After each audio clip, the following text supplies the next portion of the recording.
হাদিস 408। আয়েশা রাদিয়াল্লাহু আনহা থেকে বর্ণিত, তিনি বলেন, নবী সাল্লাল্লাহু আলাইহি সাল্লাম যতদূর সম্ভব তার প্রতিটি কাজ ডান দিক হতে শুরু করা পছন্দ করতেন, যেমন পবিত্রতা অর্জন করা, চুল আঁচড়ানো ও জুতা পায়ে দেয়া।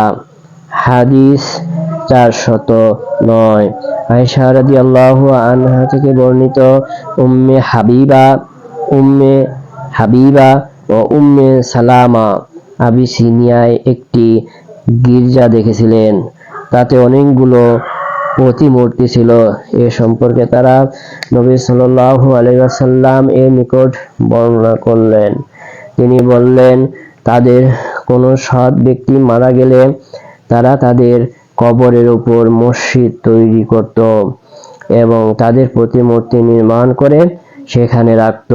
কিয়ামতের দিন এরা আল্লাহর নিকট সবচেয়ে নিকৃষ্ট জীব প্রমাণিত হবে। হাদিস 410।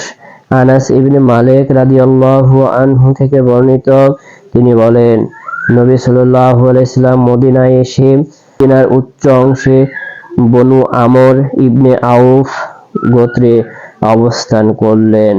নবী সাল্লাল্লাহু আলাইহি সাল্লাম সেখানে 14 দিন থাকলেন। তারপর তিনি বনু নাজ্জারকে ডেকে পাঠালেন।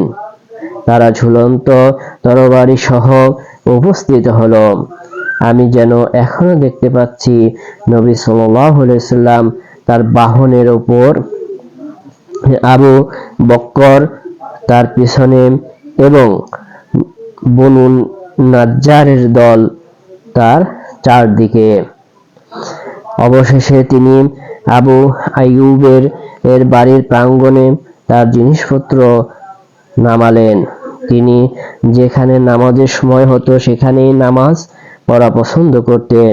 তিনি ছাগল ভেড়ার খোয়ারে নামাজ পড়তেন। তারপর তিনি মসজিদ তৈরি করার নির্দেশ দিলেন।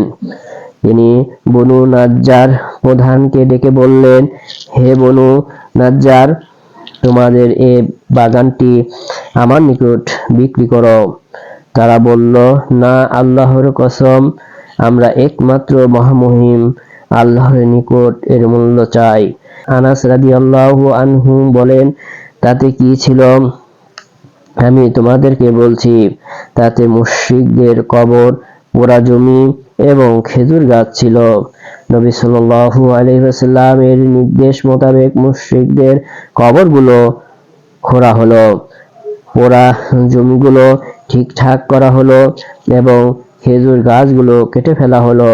তারা খেজুর গাছের গুড়িগুলো মসজিদের কিবলার দিকে সারি করে পুঁতল এবং দরজার বাহু দুটি করল পাথরের। তারা জারি গাইতে গাইতে পাথর বহন করছিলেন। নবী সাল্লাল্লাহু আলাইহি সাল্লামও ছিলেন তাদের সাথে।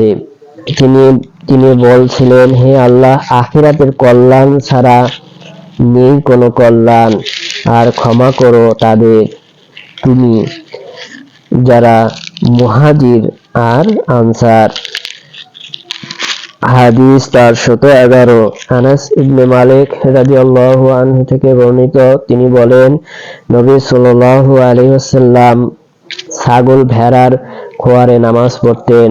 রাবী বলেন, তারপর আমি আনাসকে বলতে শুনেছি, নবী সাল্লাল্লাহু আলাইহি ওয়াসাল্লাম মসজিদ তৈরি হওয়ার পূর্বে ছাগল ও ভেড়ার খোয়ারে নামাজ পড়তেন।